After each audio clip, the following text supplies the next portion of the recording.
And to us, the power of brand is the power of trust.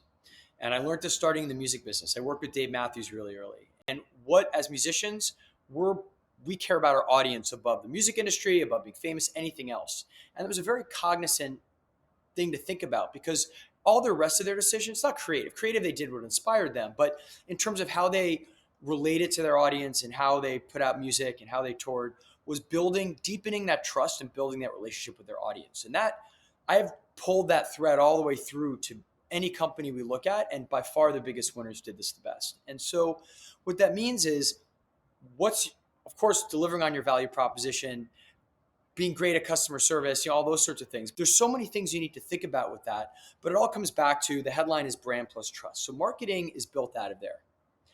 And when we're looking at founders and evaluating them, it's one of the first things we think about.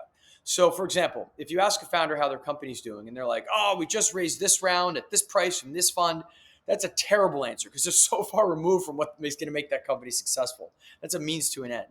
If their answer is like, hey, we're doing great, we got revenue here and we're improving margins, that's a good answer. That's a fine answer. But if they're not talking about any of those, and those are going well because of the top priority for them is the end customer product and around that, wrapped around that marketing and how you're messaging that product, that's the bullseye for us. And so if you talk to Jeff and Noah at Acorns, the founders and CEO of Acorns, all they want to do is talk to the product and talk about how the products are being received and the changings they're making and the new capabilities they're creating.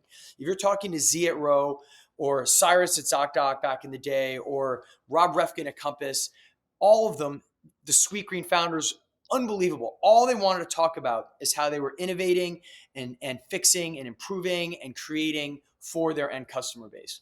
And that you can tell very early on if a founder has that in their DNA. And that immediately makes us more interested because even if the model isn't right, if the space is right and they have that in their DNA, they very often will find the right path to a successful company that has impact.